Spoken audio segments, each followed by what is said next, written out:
Hello and welcome to Queen's University Belfast's latest Research to Reality Roundtable. Today we're covering the topic of conflict resolution and peacebuilding, a subject on which many here in Northern Ireland have had their own first-hand experience. That experience has helped drive Queen's University Belfast's determination to deliver research excellence in the field, work which impacts on the lives and livelihoods of communities across the world. We're going to be hearing direct from Queen's academics and researchers on how they approach the task of trying to turn divided societies into more cohesive communities. We'll dive deep into their work, hear about the challenges they face, the impact they make, and the solutions they find to the problems they confront. I'm Mark Devenport, so let's meet our guests. Our academics today have backgrounds spanning law, social sciences, and literature. Much of their research aligns with two UN Sustainable Development Goals, Goal 16, which deals with peace, justice and strong institutions, and Goal 10 on reducing inequalities. Joining me are Dr. Stefanie Lehner from the School of Arts, English and Languages, and Professor Louise Mallinder and Professor Kieran McEvoy, who are both from the School of Law. And finally, we also have Dr. Laura Dunne from the School of Social Sciences, Education and Social Work.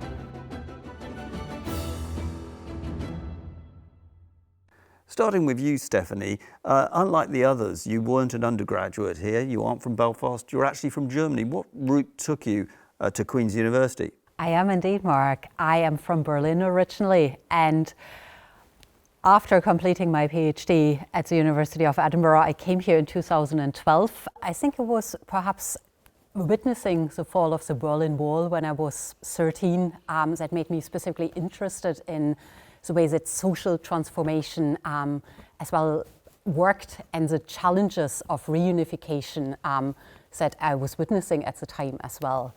So after I finished my degree in Berlin and then I did my PhD in Edinburgh, I arrived at Queen's in 2012 and I was always particularly drawn in the performative dimensions of reconciliation and the work that here, despite the kind of like an overarching approach to dealing with the past. So the work that's been done by storytelling initiatives and community theatre groups as well as small theatre companies.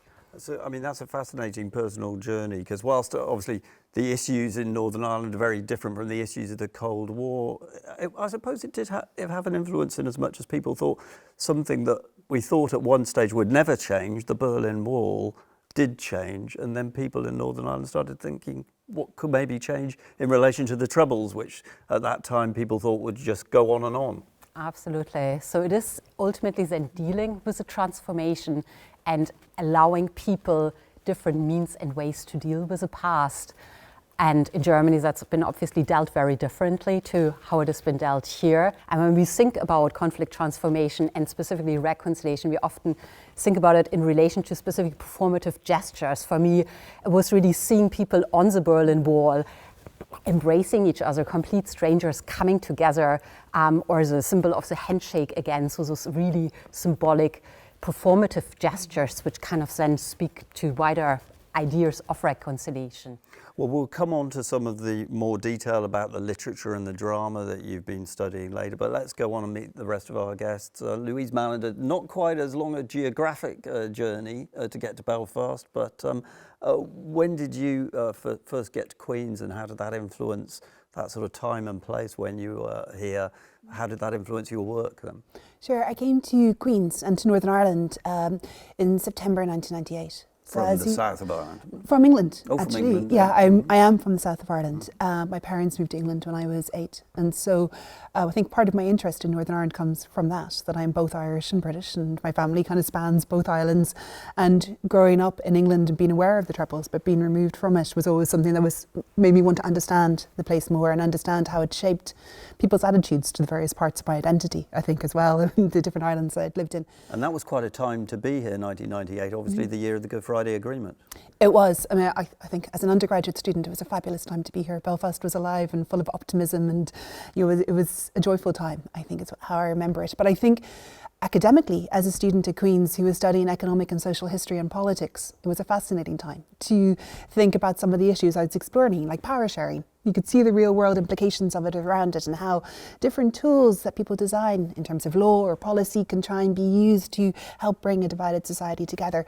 So I found that really captivating, and I think I found myself through my undergraduate studies always tending to study modules that related to conflict.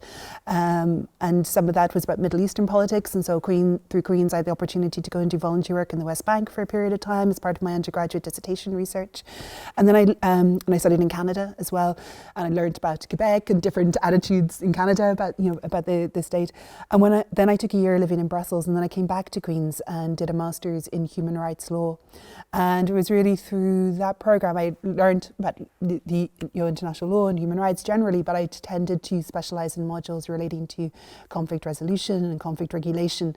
And that's then what's spanned my interest into trying to think about how violent or unequal pasts in different societies, how societies can recover from them, and what institutions and law at the international level, at the national level, at local level can do to help bring people together. Kieran, you're also in the School of Law. You had an even shorter journey than Louise, because you were already in Belfast as your home. Came up from Newry, which was vast cultural chasm, actually. But what drew you particularly into the areas that you've been looking at? So I came to Queen's about a decade before Louise in '85, so around the Anglo-Irish period, and it was a big jump actually for me culturally, coming from Newry to Belfast. I did a very boring law degree actually in those days. We should explain the Anglo-Irish Agreement in 1985 was a previous attempt to make progress, but which ran into a lot of difficulty. Huge protests, so that I arrive, and Belfast is very lively, as you can imagine. The conflict is going full tilt, but you've also got major unionist and loyalist protests against the Anglo-Irish Agreement. And so this is not Newry, so it's like it was a very different vibe. But I did for me a very boring law degree. I didn't find doctrinal law in the least bit interesting, and then towards the end of my degree I found criminology and human rights, and I was much more interested in that. Then did a master's in criminology at Edinburgh, came back and worked in the voluntary sector for a big prisoners' rights charity, NIACRO, and in that I was working with both political and ordinary prisoners, but primarily political prisoners were my interest. That started me doing a PhD on political prisoners. And then around, very like Stefanie actually, I was very influenced by South Africa. So around '94, just as the ceasefires are being called, colleague and I, we already knew prisoner releases are going to be part of this conversation around conflict resolution. And so we put together a project looking at how prisoners were released in other jurisdictions. One of them was South Africa. I was hugely influenced by that experience. Still to this day, it's a kind of source of moral energy for me, South Africa, even though it has had its problems in the transition. But we were there at that very early stage, like we were in prisons that were still functioning as prisons, as political prisoners were getting out.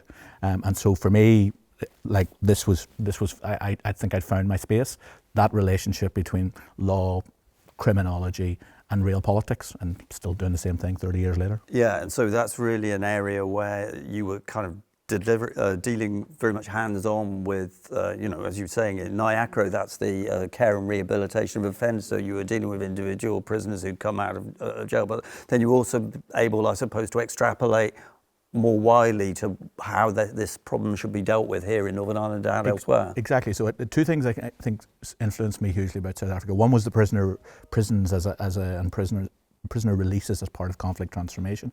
But the second thing I was very interested in the South African context was community-based justice systems. So during the conflict in South Africa, like here, there were very violent forms of community justice, necklacing, burning, putting petrol inside tires and setting people light, and that was part of the kind of community-based policing struggle as well.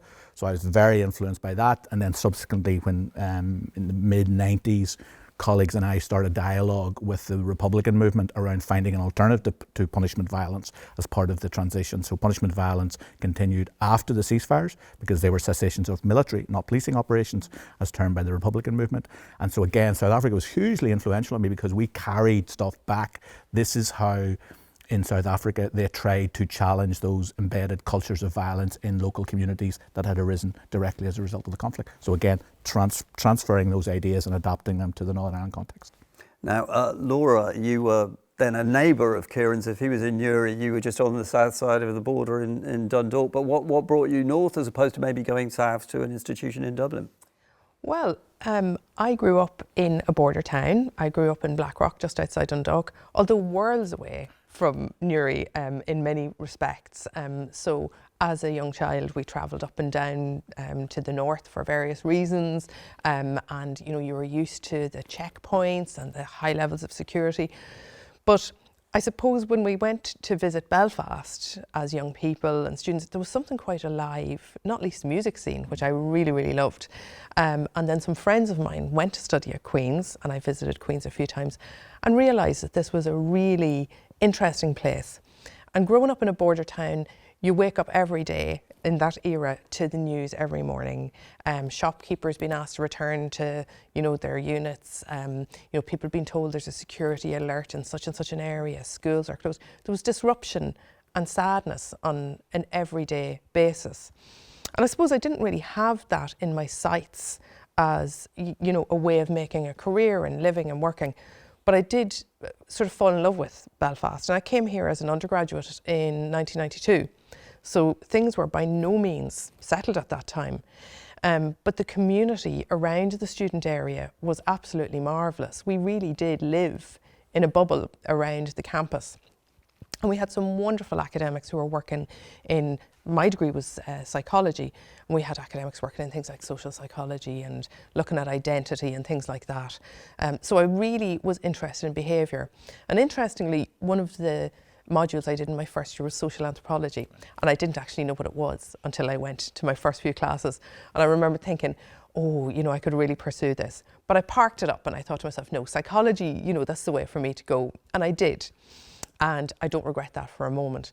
But I did realise as time went on that wasn't enough. That discipline wasn't enough to answer the kind of questions that we had around children, their communities, their schools, why some children face disadvantage with a script being written for them almost the moment that they're born, before they're born indeed. And I remember thinking, okay, we need to join in a more multidisciplinary effort. So that's where our friends from law, criminology, public health, particularly in my case, joined together as the years went by to sort of combine toolkits and look at, if you think about a child at the centre of a world where they are surrounded by immediately their family, but also their schools, their communities, and the governance structures around that, how can you start to tackle some of the issues around disadvantage and inequality? And because a lot of your work more recently now has involved children, the younger generation, a generation that you could say, well, they wouldn't know anything about the Troubles because that was a quarter of a century ago. But yet you have found that whilst we have had a peace dividend in Northern Ireland, the way that you've got still areas of pockets of deprivation, areas of, I suppose, frontline areas still between the two communities, the whole process of transformation is far from straightforward. Absolutely, and the shadow falls long. When you talk to parents and grandparents and communities, Kieran and I have often talked about this, they'll tell you, no, we're fine, we're not impacted by what has happened in the past. And then when you dig just a little deeper, you realise that where they live, where they go to school, their identities, all of those things, there's a legacy there. But the thing that gives me heart and courage is that pretty much every parent I've ever spoken to in the last 20 years will tell you that they want better for their children. So they might say, you know what, I'm not going to change my views but I do want better for them. I want a good education for them. I want them to live somewhere safe. And I suppose that's where the roots of a lot of our global work come from. So in Belfast, more than 20 years ago, Paul Connolly did work around respecting difference, all that kind of work that we then continued to work together and still do on building on that and looking at Northern Ireland now and thinking, okay, we do have legacy issues. How are we going to continue to address those? They haven't been resolved. We still have a segregated education system, for example. So when we go to South Africa and look there and think, oh my goodness, isn't this terrible? You have to take a look in your own backyard too, and we haven't quite sorted out all of those issues. So if we want all children to have a fair crack, we have to keep working at that. Can I pick something up there, yes, Mark, Kieran. just on that, Laura? I'm just interested if you've had this experience where, certainly in the work that Louise and I would do on legacy, where we find that there will be the children and indeed sometimes the grandchildren of people who were affected by the conflict somehow assuming the mantle of responsibility around campaigns, for example, because as you know, part of the Good Friday Agreement, we didn't have an overarching mechanism to address the past, unlike South Africa, and yet so we are now, in effect, we have passed the legacy of the conflict and responsibilities for children who weren't even around and grandchildren who weren't even around because our generation didn't deal with it.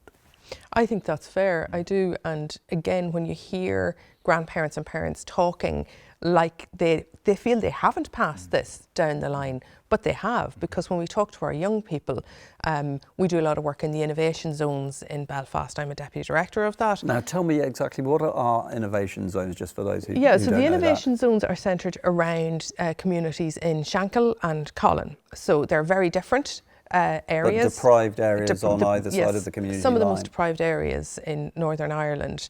So the Shankill, for example, used to have a community of about 80,000 people. There's about 23,000 people now in the Shankill community. So it's a very diminished community that I think you could say that while the nationalist community went more into education, you know, there were jobs that were available perhaps in the shipyards and other industries for young people in the Shankill. And what we hear from some of those young people when we talk to them is they don't feel safe in their own areas. They don't feel resourced, they don't feel valued. So when you hear people saying, oh no, there's no problem here, you know, coming down the line, of course there is. And a lot of these areas like Colin and Shankill, you know, they have been damaged and under-resourced. They are by no means beaten down. They're very resilient, strong, proud communities, but they definitely need input in terms of community innovation. And your work in relation to those zones is not just to study what's going on, but also to suggest interventions to make things better. Absolutely. So everything we do is underpinned by ideas around social innovation and partnership with community. And this is one of those examples that I've spoken before about, where we have these programmes and ideas that come from Belfast that we've now transported all around the world. So working in partnership with communities who are the experts in their own lives, who tell us what their priorities are, what they need in their communities, and how they think they might achieve that. So a really lovely example of that is work that we do in the Shankill around a project called Conversations, where we have trained pathfinders who work with children, primary age children, to talk about the story they want their life to be. So what we hope to do as we go on is talk to children younger and younger and say, okay, what are your goals? What are your aspirations? What do you want to be? What do you want to do? And it's interesting that so many of them want to be in their communities. They want to give back to their communities.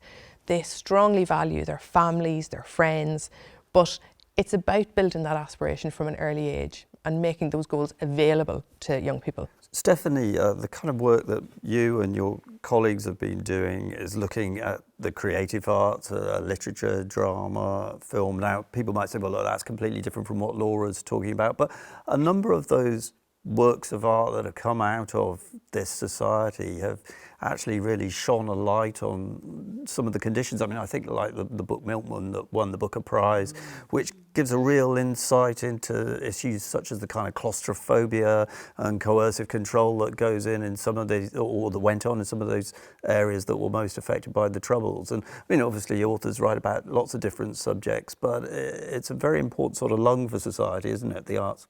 Absolutely, definitely. And I think it ultimately very much helps or builds on the works that Laura and everybody has been doing, because it allows us really to, or gives us a chance to see things from a different perspective. So it allows us a multiplication of viewpoints and to have different narratives to stand side by side ultimately, and to tell those stories that haven't been told. And it is to really go back. That's why it is this phenomenon that it is ultimately 20, 25, 30 years now after the Good Friday Agreement, a lot of artists go back to the period of the Troubles, like Louis Kennedy's Trespassers would be another example, obviously Milkman, and the theatre companies. Which was Anna Burns, I should have said, yeah. Yes, absolutely, Anna Burns' Milkman. And yeah, like Kibosh would be a really important theatre company who's been, again, doing a lot of archive work to look at the stories that have been neglected, that have not been told, and to give us those stories and to allow us to witness them, to pay witness to them, to bear witness to them, to be present and to just sit back and listen. And I think it is that to kind of like understand the different narratives that are coming there, and not being prioritizing or having a hierarchy that one is right and the other one is wrong, but to allow us to see things from other people's perspective. And when you look at what's happened in Northern Ireland since the Troubles, actually the creative sector has now become a major part of the economy, which we might not have predicted in years gone by. Absolutely, definitely. And it is beautiful to see there's like over the recent years, like a boom of specifically Northern Irish women writers, as well as short fiction. So Northern Ireland has become famous for a new kind of like version of the Northern Irish short story. Louise, Kieran's already talked about his work in relation to prisons. I mean, the fact that you were at college when we were seeing early releases in terms of the Good Friday Agreement, that must have influenced you in your expertise, which is now to do with amnesties and the use of amnesties around the world. Can you tell me a bit about what you've been doing in relation to that? Certainly. I began working on amnesties as a PhD student at Queen's. At that time, I think when amnesties were talked about in academic literature or in the reports of human rights organisations, they tended to either look to the experience of amnesty laws in South Africa, or in South America. And those are two very different models. You know, in South America, amnesties had been used during or just after military dictatorships. And they offered an unconditional amnesty for very, very serious human rights violations. In South Africa, it was different. The amnesty did cover serious violations, but it wasn't given unconditionally.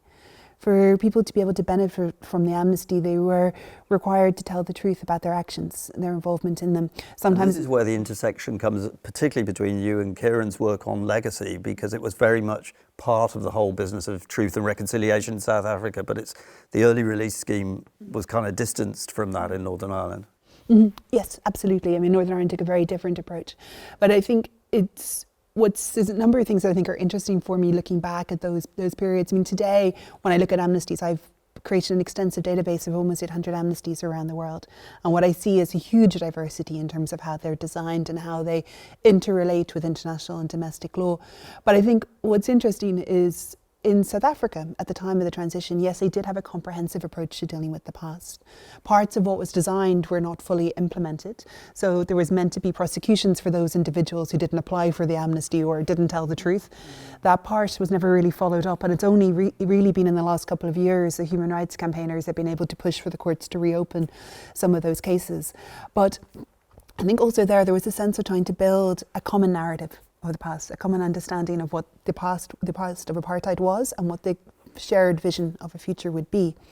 And what's interesting today, I think, is when you look at our understandings of how societies recover from past violence, it's much more along the lines of what Stefanie was saying, that we have to recognise that there are a multiplicity of narratives, that people have to be able to listen and hear stories from other parts of the community in different ways and give respect to that. And it's not just about the grand historical narratives, but it's recognising how different people in different parts of society experienced the violence in different ways. How women experienced it might have been different to men. How people in rural communities might have experienced it differently to cities. And so trying to create space where different narratives can be heard, I think, is very important. And so arts projects are a really powerful way of doing that, of building empathy, building compassion. But I think different forms of transitional justice can be very important for that too. One of the nice things, though, that we at Queen's benefited from having Louise's expertise was that when Boris Johnson was trying to originally drive through an unconditional amnesty, no truth recovery, just an amnesty for veterans, etc., having Louise as a resource with her database that's able to say, so for Boris, originally they produced a policy paper to say, this is kind of like what they did in South Africa. No, it's not. That's not what they did in South Africa. It was linked to truth recovery. And that, I mean, what you're saying there, your work has been far from an ivory tower. It's involved actually getting involved in governmental decisions in Dublin and in London from both of you.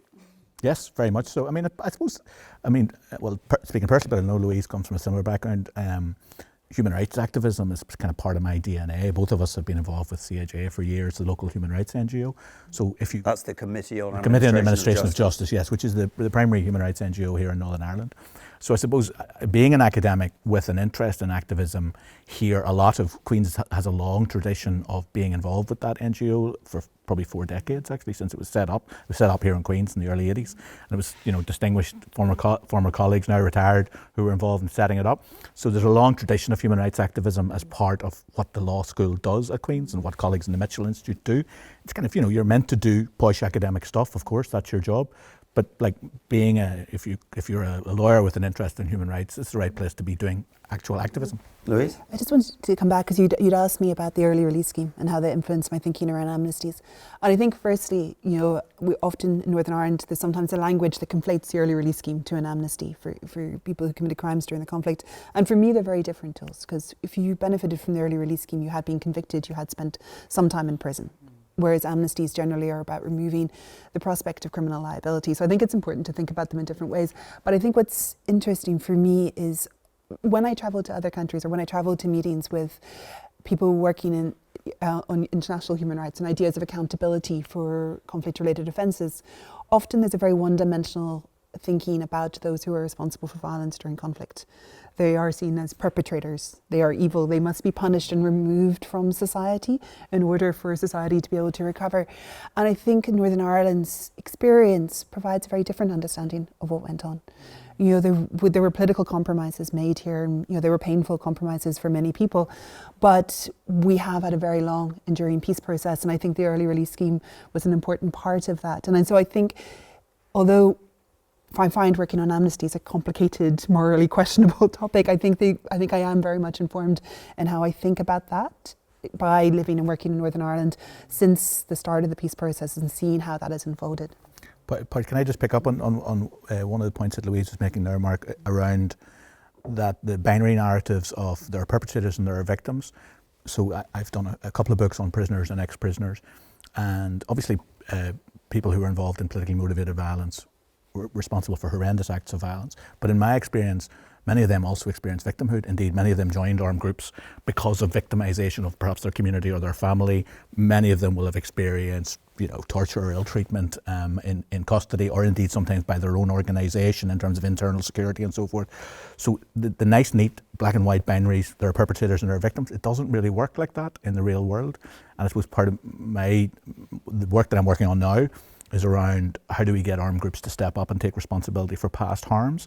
And part of that is about thinking through how you get to some kind of moral core within an armed group, and there'll be different moral cores with different organisations, different values, ideologies and so forth. But getting people who are now in their 60s and 70s to step up and try to help victims who are looking for information about what happened to their loved ones. And part of that is getting away from simplistic black and white narratives about those individuals who were involved in violence. They didn't arrive from Mars. There was a conflict here. And so trying to find a route to helping victims and survivors get information requires a more, what Louise is getting at there, a more nuanced understanding of violence and those who were involved in it. Laura, all different conflicts have different kind of aspects to them, whether it's ethnic, religious, national identity or whatever. But in terms of some of the work you've been doing, is there a sense that you've also got to tackle things on a sort of socio-economic scale? Because I know a lot of your stuff has been about intervening with children at a very early age, even down to like nutrition and making sure that they get a decent start in life. And that's been not just in Northern Ireland, but elsewhere around the world. Absolutely, and sort of echoing what Louise and Kieran have been saying here, our work is very applied. There's sometimes a notion that, academic work, sits on a shelf somewhere, but what we do, and especially in the last 15, 20 years of my work, it has to matter, it has to make a difference. So you're right. And in the countries that we've been working in, we've got a flagship project in recent years called the Links Project, and its focus is on early childhood development and social cohesion or peace building. And I think that comes from ideas that children, of course, early intervention in terms of childhood development is really important. We reckon there's about 250 million children across the world at the moment who are really at risk of not reaching their developmental potential. So what do you do? So this programme, the Links project, which runs across ourselves and Ulster University, set out to partner up with UNICEF and with academic partners in Yale, Harvard and NYU to see if we could look at programmes that are running in a range of conflict-affected countries, and not only to see if the early childhood development programmes did what they were supposed to do, and there is a lot of evidence that high-quality programmes can be effective, but if you wrap interest of families, communities, and then also build in some of that vertical cohesion around government and so on, that you can really make things better in the longer term for communities. So, like you said, Mark, things like health, of course, are vitally important. So you won't have all those things in place. But then if we invest in education early on, you're talking about massive dividends for any society or community.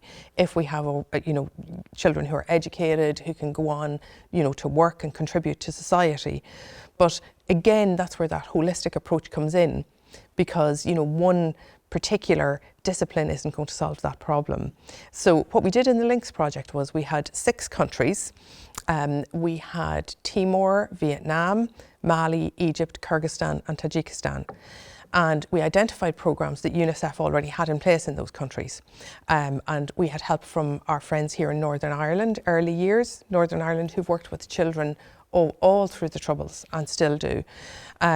And the work that went back here 20 odd years around respecting difference. So some of you might remember the persona dolls that were in nearly every nursery around Northern Ireland, the little puppets of children who represented difference and different identities and so on. So some of that work was adapted, for example, in Kyrgyzstan and Tajikistan. My own work was in Timor-Leste and Egypt. And in Timor, of course, we've got one of the youngest nations in the world. And when we arrived there, only about 16% of children had access to any sort of preschool education. And indeed, only about 50% of children were registered at birth. So, it's a tough environment to work there, but our funding allowed us to employ 3 researchers in each country. So that was brilliant from the point of view of country-based researchers telling us what the priorities were, what was really important to them, and what was going to equip them and their communities to establish, long-term benefit in terms of sustainability. I mean, in dealing with conflict transformation, maybe, but both Louise and Kieran, I mean, in a way, I suppose you draw on your experience in Northern Ireland, but it's important not to kind of try and think of it as a blueprint for anywhere else, because no 2 areas are exactly the same, are they? Correct. Do you want to go first, Lise? Certainly. And I think one of the things I found is that people in other societies are always interested in learning about the Northern Irish experience. I think there's a number of reasons for that. One, I think, it's a well-known example around the world during the Troubles and afterwards. It was very highly reported. But I think also we're a situation where there has been a lasting peace. And sadly, that's not the case in many societies where there has been a peace agreement and conflict has occurred in some form. So I think people are interested in learning what has worked here. But I think when I have to go and talk about Northern Ireland and other societies, I think there's lots to draw upon that's really influential and important and really thought-provoking, but nothing's all perfect here, as you were saying, Laura. And so I think that some of that's the challenge to talk about too, is that peace is an ongoing process. It's something that requires vigilance. I think the research field that I work in transitional justice, when that first started being written about in the 1980s and 1990s, there was a sense that the transition was this moment, this bounded period between the violent past and the democratic elections, when peaceful democracy begins. But I think that's not the case in any societies around the world. And what we're finding is that the transition evolves over time. It's shaped by how the political landscape changes around it, and as security beds down, people begin to look for different things. In South Africa, they did a lot of transitional justice work early in the transition, but that did not mean the work was over. And today there's a lot of social movement campaigns thinking about the aspects of the transition they felt were not dealt with then, particularly around economic inequality questions. So that's one thing that's specific to there, but in other societies you see other questions coming through at different points. Because I suppose, Kieran, history doesn't ever come to a full stop. Instead, it's a continuation. I mean, in South Africa at the moment, they've got an enormous amount of problems in terms of how that society is running right now. So they might have managed the transition in some ways better than Northern Ireland in the early stages, but it's still very much an unfinished business. I think one value added of being based at Queen's in a post-conflict society, if you're doing comparative work, I don't know if you would agree with this, Laura, but certainly I've always felt that it brings a certain credibility to the conversation if you're in a conflict zone or if you're in a transitional society, that you're from Belfast. You're not from Birmingham, you're not from Bristol, you're not from New York, that you are actually, you speak with some authority. So give you an illustration. So I was involved with colleagues here in running a project on apologies and addressing the past. And I was in, the Irish government had brought me to Colombia. I've been back and forth to Colombia a lot. And I was doing work there with the then right-wing government, and I had said to the Irish government, I want to meet the FARC leadership as well if I'm working with this fairly right-leaning government. So the Irish embassy had a relationship with FARC, and at that juncture, FARC, there's a transitional court in Colombia, and FARC were at that stage on trial for the international crime of kidnapping. And one of the things that the judge ordered was that they would apologise for that, because they used it as a strategy for fundraising essentially, and had denied him. People were treated awfully. They were in the jungle for years and so forth. Anyway, I meet the FARC leadership. We get into this conversation about apologies, and I say, well, I've been working on that, and I've collected a lot of apologies that the IRA have done over the years, and loyalists. And I also did a piece of work with colleagues for the United Nations on this issue. And then a couple of months later, FARC were found guilty of the international crime of kidnapping. They then got in touch with the Irish ambassador and said, do you remember that guy who was over talking about apologies? Is that in Spanish? And so the work was done for the UN, so of course it's in Spanish. And then, long story short, they used that as part of the apology that they presented. But all of that to say, I don't think that happens unless you're from Belfast, actually. I don't think you would be taken seriously by, if you were just an academic from anywhere, it's probably harder to establish a relationship of credibility with an armed group like that. But because you're from here, because you have some direct experience of working with Republicans and loyalists here, it's a different game. You have a different relationship perhaps with people in a society than if you were coming from a university that had not come through. I couldn't agree more, Kieran, and I think that some of the countries, when we've first gone to visit, and we've been very fortunate in being partnered with UNICEF, because they're one of the few organisations that can go pretty much anywhere. But when you go into a room to meet community leaders or ministerial, government people, things like that, they have enough pressures on their system and their country. They don't really want more people coming in to grab some data and go off and write papers. So I think that partnership with organisations like UNICEF, but having that credibility, you're coming from Northern Ireland, and as you said quite rightly, you can't just lift things from here and expect them to work in other places. But there is learning, and there are things that if we are very cautious in terms of cultural sensitivity and adaptation, that we can work together. And that's again back to that community partnership and innovation and saying, look, this worked for us. What could we do? Do we think there's some way we can adapt this? And it's that careful step by step kind of work, but it doesn't happen overnight. There's a huge job of work here, and as you were saying, the work you've done in Colombia over years and years, again, you need to build trust. You need to, do the visits, make sure that you're being really cautious about sensitivities. But you learn very quickly over time, what's acceptable language and not. And I think one of the other things was that sort of training that we got from UNICEF around developing situational analyses for every place that we work. So they would do that when they begin work in a country. We do similar academic things, but we, again, joining together, we came up with very practical, again, country-led priority setting. So it's something that being from here, demonstrating some level of understanding, it's not the same, but we have been through our own experiences here, I think really helps. Kieran, perhaps in sort of an abbreviated form, you could tell me about your work with One Family, because it struck me that was an example of a very practical application of your work to try and get the family of one victim of the Troubles more truth about their case. But it also illustrated some of the challenges when you're dealing with paramilitary organisations. Certainly, yes. So the case you're talking about is the case of John Crawford, who was murdered by the UVF in 1974. And so we held an event here at Queen's on Legacy, one of many that we've been involved in organising. At that event, his son, there was a chief constable, a senior Republican, senior loyalist on a panel, but the son of the murdered man asked a question from the floor at that event here to the loyalist representative, Winston Irvine, who says, my father was murdered by the UVF in 1974. I just want information. I just want to know what happened. I'm not interested in prosecutions.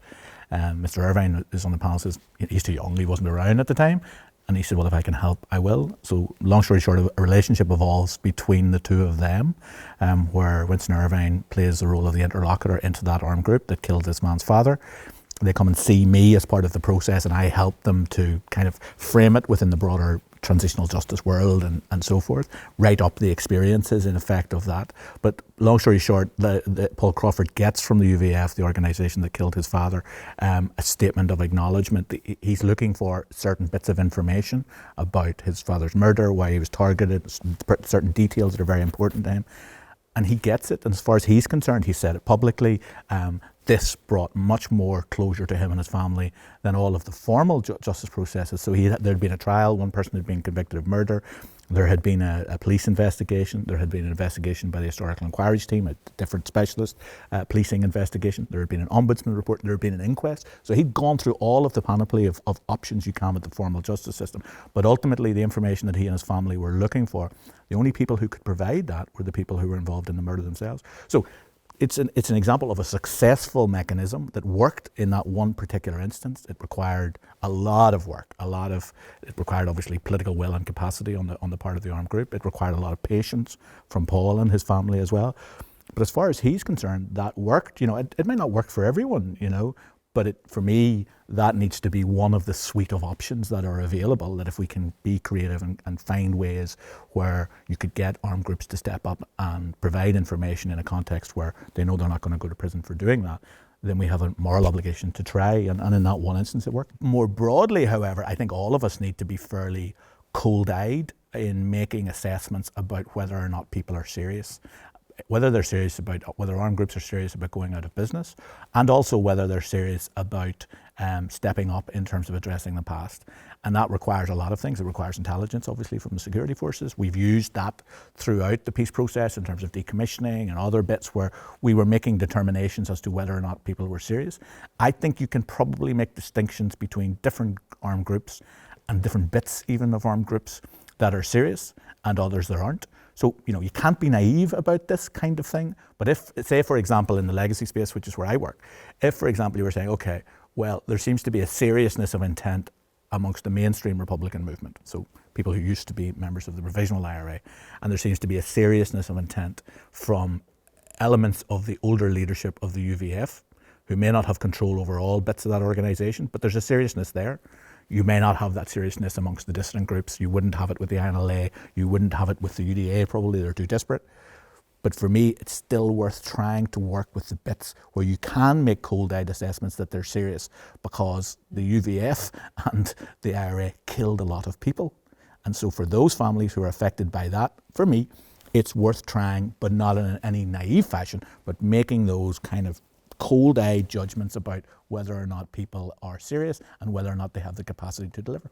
Louise, I know as a news reporter that if you're dealing with a conflict zone, you can quite often be told one thing by one side and completely the opposite thing by the other side, and you have to try and make judgments about where the truth lies. I mean, is that a challenge in terms of researching your area across various zones, that you have to not only gather the information, but make sure that you're clear-eyed about where the information's coming from and whether you're being given a complete record of what's been going on?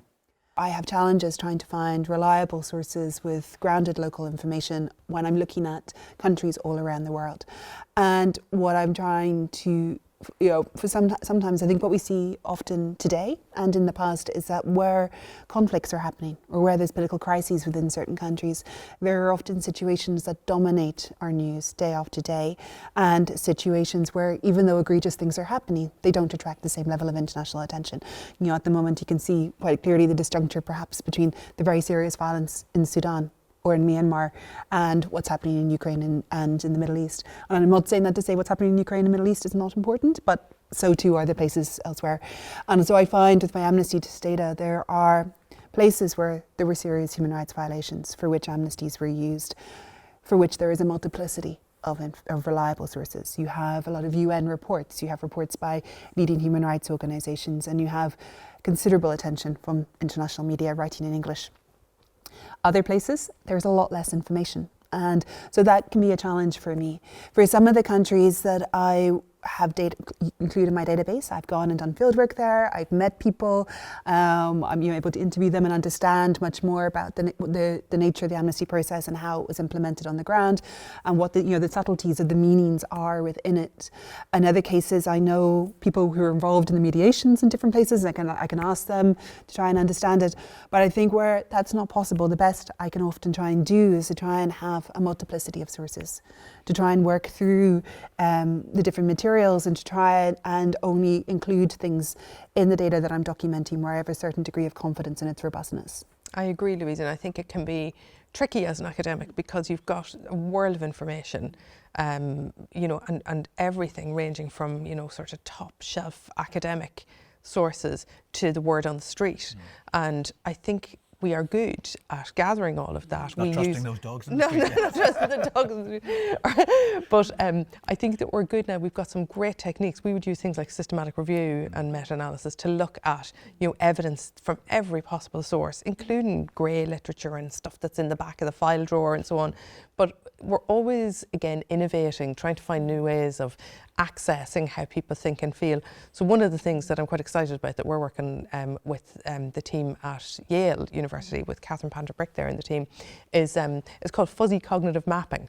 And it's a really lovely technique. Now, you're going to have to explain that, well, fuzzy cognitive mapping. So what we're trying to do is uncover what people think everyday peace means to them. So we've done some work in Belfast here with students at Belfast. We've done some work in the innovation zones with some parents. We're hoping to do grandparents and children. But the Yale group we've done Lebanon, Mauritania, Jordan. There's all sorts of countries joining in now, and we're hoping to keep this going. We're hoping to do it in South Africa this year actually as well. So when you ask what everyday peace is, your groups in Belfast will say, oh, people aren't shooting each other. Where some of our students, our international students at Queen's, were saying, oh, it's mindfulness and it's, all these different ways of thinking and ways of being. And you think, wow, there's quite a range there from, getting out your yoga mat to, okay, nobody's been shot today. So understanding that, and it feeds into what you're saying there about always being aware of the context that you're in, and trying to very carefully pick through that. It's not easy. And again, it goes back to that thing of years and years and years of trust being built and redeploying those kind of dusty, rusty anthropological skills from many years ago. And I suppose in my work, it's always putting the child at the centre of where they live. But it's that bringing together of research, theory, practice. Is there a generational thing in the no one's being shot today versus mindfulness? Like, with younger people more likely to say, I suppose I'm from a generation where nobody being shot's a big deal. Like that's at the core of my identity in terms of peacemaking. But I guess a younger generation may think differently about it. Yeah. And when young people talk about this mapping exercise, that was more parents and grandparents who were saying this kind of, what they thought everyday peace meant. Young people talk more about education. They talk about resources. They thought about having things to do in your community, pathways to success, that kind of thing. Having some money in your pocket. Whereas the older generation, you're right, it's a more immediate threat, security kind of thing. So it is nice to see some of that progression, but the younger generation still feel that there are the haves and the have-nots, and things like, quotes like, there's nothing good in our area, we never get anything good, and we shouldn't have people in this day and age feeling they are so othered in their own community.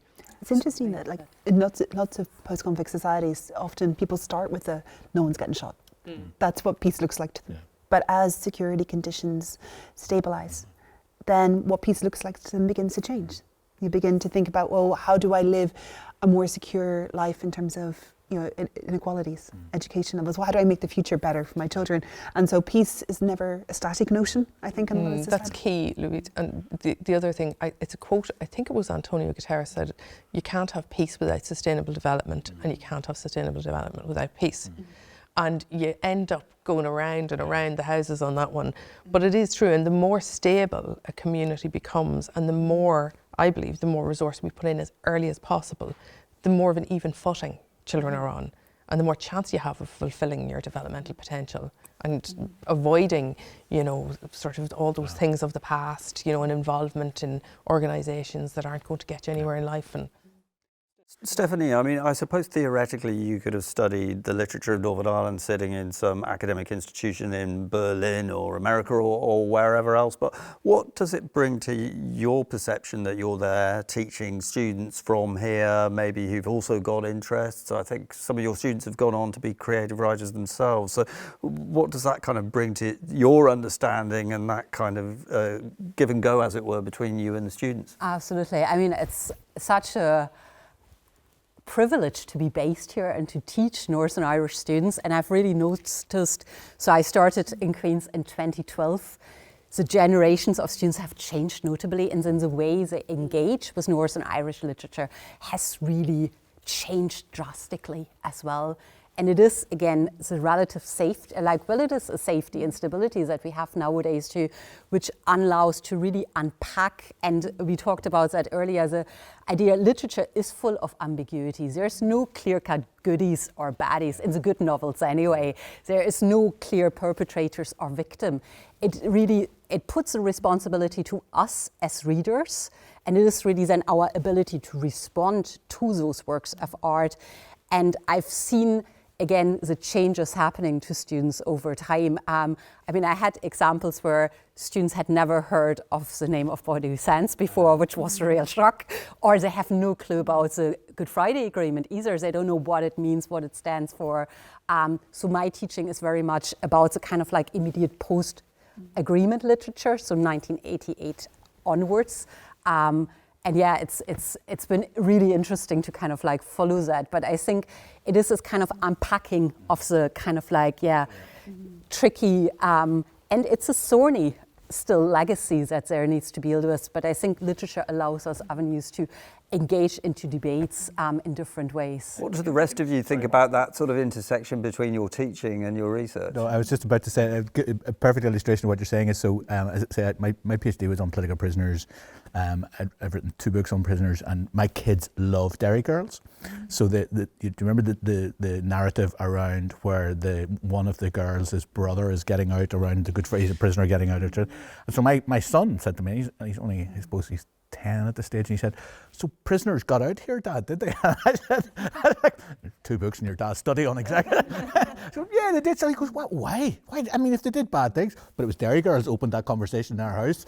It wasn't the study, the dad's study. It was Derry Girls that said, "Wow, people got out of prison early and they killed people." Yes, they did, son. That was a big deal. It was part of the peace process. But it was Derry Girls opened the conversation in our house, you know. I think it's really interesting hearing your reflections on how your experience of teaching Northern Irish students has changed over the years. So it can me think of when I was an undergrad and I first moved to Northern Ireland after the peace process, I was so eager to try and understand what I was seeing around me. And I remember having I was going to class and I was learning about Northern Irish politics and devolution and all those things. But I remember in conversations where I was asking people about some of the politics in a public setting, they'd be like, "Wait till we get home. Don't say this, don't ask me that here because people might hear."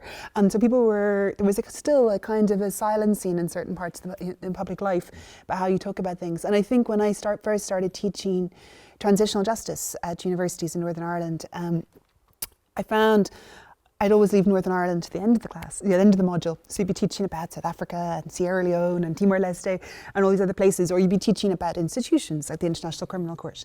And Northern Irish students are very chatty. They're never shy of opinions, often I find in the classroom, and it's a joy when that's the case.